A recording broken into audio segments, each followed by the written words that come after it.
नमस्कार, आप देख रहे हैं वीके न्यूज। मैं हूं सुनील राउत। देश की सबसे पुरानी और राष्ट्रीय पार्टी कांग्रेस अपने सबसे बुरे दौर से गुजर रही है और शायद इसे बचाने की कोशिश भी कोई नहीं कर रहा है। पहले कांग्रेस अध्यक्ष को लेकर पार्टी में चली आनाकानी देश ने देखी।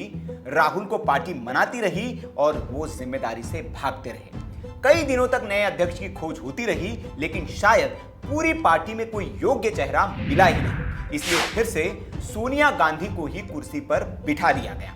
लेकिन अनुभवी सोनिया की कमान भी शायद पार्टी को दुरुस्त नहीं कर पा रही है। तभी हरियाणा में चुनाव से ऐन पहले हुड्डा ने कांग्रेस की चूल्हे ही हिलाकर रख दी और पार्टी को वो करने पर मजबूर कर दिया जो वे चाहते थे।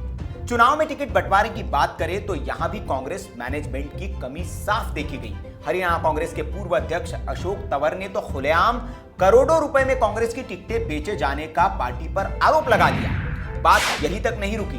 दूसरे राज्य जहां चुनाव है, उस महाराष्ट्र में भी पार्टी के अंदर का हाल देश के सामने आ गया है। टिकटों के बंटवारे को लेकर यहां भी महाभारत हुआ, लेकिन आला कमान की ढीली पकड़ यहां भी कुछ दबाव बना पाने या इस कलह को कम कर पाने में नाकाम ही रही।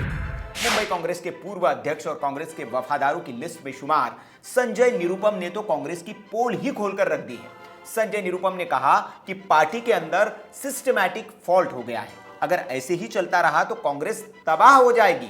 आपको बता दें कि टिकट बंटवारे से नाराज निरुपम ने चुनाव प्रचार न करने का भी फैसला किया है। अब महाराष्ट्र और हरियाणा में कलह चल ही रहा था कि उत्तर प्रदेश ने भी कांग्रेस के माथे पर शिकन ला दी है। एक तरफ यहां प्रियंका गांधी वक्त वक्त पर जाकर कांग्रेसियों में जान फूंकने की कोशिश में लगी है, तो वहीं पुराने कांग्रेसी प्रियंका को धोबी पछाड़ देने में जुट गए हैं। योगी आदित्यनाथ सरकार ने गांधी जयंती के मौके पर यूपी विधानसभा का विशेष सत्र बुलाया था।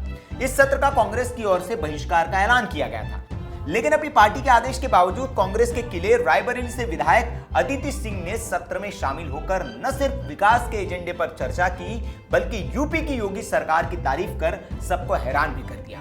इसी दिन प्रियंका गांधी लखनऊ में योगी सरकार के खिलाफ गांधी के बहाने सड़कों पर थी, लेकिन उनकी पार्टी के एक अहम सिपाही योगी सरकार के साथ खड़ी थी। यह पहली बार नहीं था जब अदिति ने पार्टी लाइन से हटकर अलग कदम उठाया।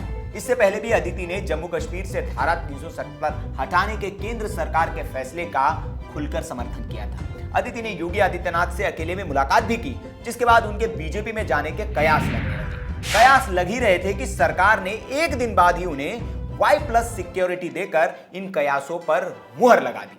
यहां तक तो ठीक था, लेकिन अदिति के अलावा भी यूपी कांग्रेस के दो अहम चेहरे प्रियंका की इस पदयात्रा से गायब दिखे। वो थे यूपी कांग्रेस के अध्यक्ष राज बब्बर और यूपी कांग्रेस की वरिष्ठ नेता अनु टंडन। इसके बाद सत्ता के गलियारे में भी तरह तरह की कयासबाजी शुरू होने लगी। हालांकि इस पर यूपी कांग्रेस की ओर से सफाई में कहा जा रहा है कि दोनों अपने अपने कार्यक्रमों में व्यस्त थे, इसलिए भी इस पदयात्रा में शामिल नहीं हो पाए। लेकिन राजनीतिक नजर से देखें तो इसके पीछे यूपी कांग्रेस अध्यक्ष पद को वजह माना जा सकता है। दरअसल कांग्रेस यूपी में बड़े बदलाव की तैयारी में है और इसके लिए नए प्रदेश अध्यक्ष की तलाश शुरू हो चुकी है। इसके लिए कांग्रेस विधायक अजय कुमार लल्लू और पूर्व सांसद जितिन प्रसाद के नाम सामने आ रहे हैं। दोनों को ही मजबूत दावेदार माना जा रहा है। खास बात यह भी है कि यही दोनों नेता कांग्रेस की पैदल यात्रा के दौरान प्रियंका के साथ संघर्ष करते देखे गए।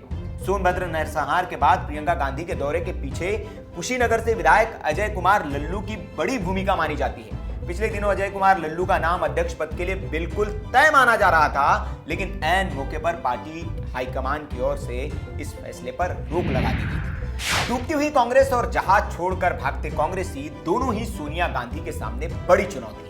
ये चुनौती तब और ज्यादा बड़ी हो जाती है जब सामने अमित शाह जैसा रणनीतिकार हो और बीजेपी अपने सबसे स्वर्णिम दौर में हो।